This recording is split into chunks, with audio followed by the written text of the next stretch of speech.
Inflación. 6% la inflación de enero superó la mayoría de las expectativas de las consultoras privadas que daban más o menos 5,5 y también del REM, que es este estudio que hace el Banco Central con 50 consultoras. ¿Por qué remarco lo del REM? Porque el REM estaba dando para todo 2023 97,6% y ya parece que esa estimación para este año queda por debajo. Pero nos metemos un poquito, si querés, en lo que pasó en enero. La anualizada dio 98,8%. Y si en febrero supera 5,4%, ya vamos a estar en una inflación anualizada del 100%. 98, 100. Es lo que estamos viendo en la calle, ¿no? Cuando hablamos con todos los comerciantes, hacemos el cuánto cuesta, que casi todo supera el 100%. Este 6%, como te decía, supera expectativas. Hay aumentos solo durante enero, el tomate, por ejemplo, que llegaron a 65%. En un mes. Hay productos que superan el... Sí. Acá tenemos, fíjate, tomate redondo 64,8, naranja 48,9. Esto es aumento solo en enero, en un mes. Manzana 31, filet de merluza 14,2, limón 13,2 y gaseosa 12,6. Algunos son estacionales que deberían bajar en febrero. Pero igual después no vuelven a los valores anteriores. ¿Te acordás la cebolla el año pasado? ¿Realmente crees que el tomate va a caer 60% en el precio una vez que entre? No va a llegar.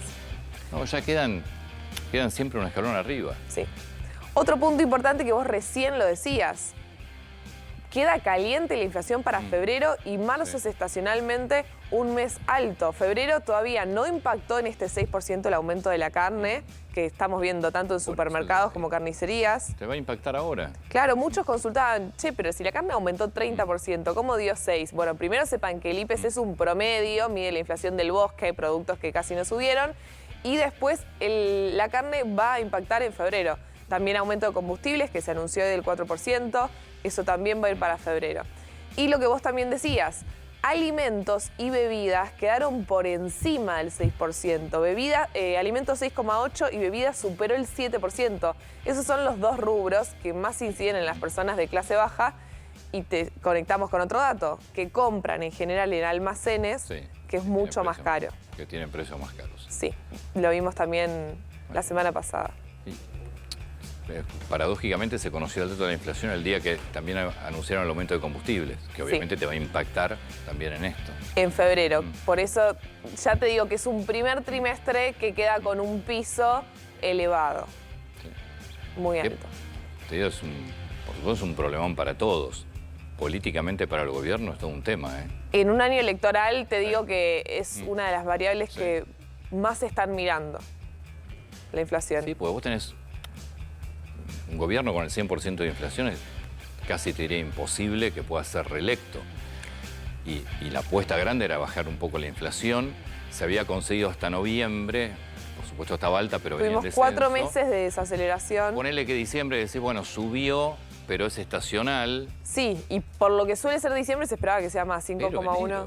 Pero enero, enero no. Enero es un mes, de vuelta, el año pasado enero fue 3,2. Sí. Entonces es altísima. Es altísima para arrancar el año. Así Argentina queda es el cuarto país con más inflación del mundo. Está Venezuela, Zimbabue y Líbano solo por encima de Argentina.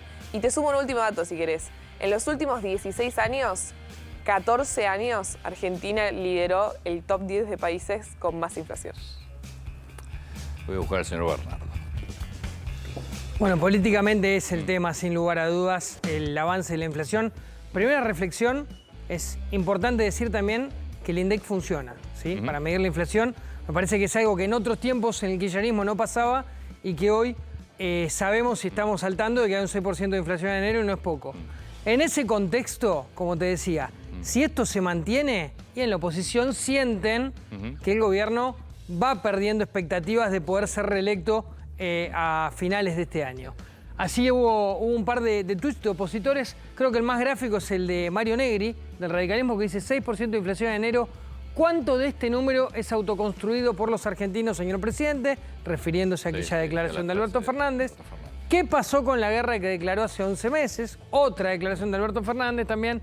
Lo alarmante es que el gobierno no es que el gobierno pierda por goleada, sino la cantidad de ciudadanos que se empobrecen día a día, es lo que dicen ellos. Esto es lo que decimos siempre. Viste que en la Argentina el gobierno siguiente siempre termina siendo peor, porque la verdad Negri Sí. forma parte de una coalición de gobierno que entregó el gobierno con el 53% Sí, de inflación. que era un Lo que montón. pasa es que hoy estás hablando del 100% ya ahora. Sí. Que era un Entonces, montón. digo, nos decís 50% en el año, creo que firmamos todos abajo, pues estás hablando del 100 ya. Totalmente. Pero es una cosa. Alfonso Prat-Gay, ex ministro de Economía, que cuando se fue más o menos estaba en torno al 25% anual la inflación y también era un montón en ese momento y en ese contexto en 2016. Ya hay 5 de 12 capítulos del IPC nacional con variaciones interanuales superiores al 100% y acaba directamente a una crítica hacia el propio Ministerio de Economía. Peor registro en más de 30 años, es lo que dice Alfonso Prat-Gay, alguien que fue realmente influyente, sobre todo en el primer tramo del gobierno de Mauricio Macri, pero como decíamos, son prácticamente la mitad de los 12 capítulos, como dice, que han generado una La verdad es que el inflación por gobierno encima de del 100. Cristina Fernández es imposible saber qué inflación real hubo. No sabemos. Estaba roto el INDEC No sabemos. y te puedes guiar por la inflación del Congreso, pero era relativa. Sí. Pero tampoco sabes qué inflación hubo. De 2013 a 2015 hay un agujero negro No se sabe. en el que no se sabe cuál fue la inflación, cuál fue la pobreza y un montón de otros índices. Por eso, en ese sentido, y la verdad que se valora la gestión del INDEC de Alberto Fernández en la actualidad, porque por lo menos tenemos números y somos conscientes de cuánto están midiendo los principales datos. La inflación de enero, dice Lustó, fue del 6%. El gobierno ayer anunció un nuevo acuerdo de precios que ya está demostrado que no funciona. Esto también es cierto. Sí. Esto también es cierto. No está funcionando. Nunca funcionaron los acuerdos de No, precios. le cambias el nombre, lo que sea, y no... No, porque además, este acuerdo en particular era contra importaciones, que evidentemente todavía tenés un problema de importaciones. Pero aparte, nunca funcionaron en la historia los acuerdos de precios. Totalmente. Es así. Y el billete de mayor denominación no alcanzará ni para un kilo de asado. Está ya adelantándose que el asado va a estar por encima de los 2.000 pesos en cualquier momento. Ya está ahí nomás. En junio, Está ahí. cuando arranque el billete nuevo, sí, va a estar seguramente un kilo de asado 2.000 pesos. Necesitamos soluciones urgentes y no parches, dice Martín Lustó, alguien que también fue ministro de Economía. Por eso, desde la oposición hubo, te diría, críticas, pero sobre todo también conscientes, me parece a mí, de que políticamente el gobierno no llega con expectativa de gobernar si sigue A con mí esta inflación. Lo que me gustaría, más allá de las críticas, es un juego electoral, Sí, que me cuenten cómo se baja. no sé. Que me cuenten, más allá de las críticas, necesito el juego electoral. Digo, vamos a suponer que son gobierno. Bueno, ¿cómo se baja la inflación? No te lo van a decir, creo yo, porque no tienen la receta. Porque no lo Ninguno. saben, porque no- Ninguno tiene la receta, Exactamente. claramente.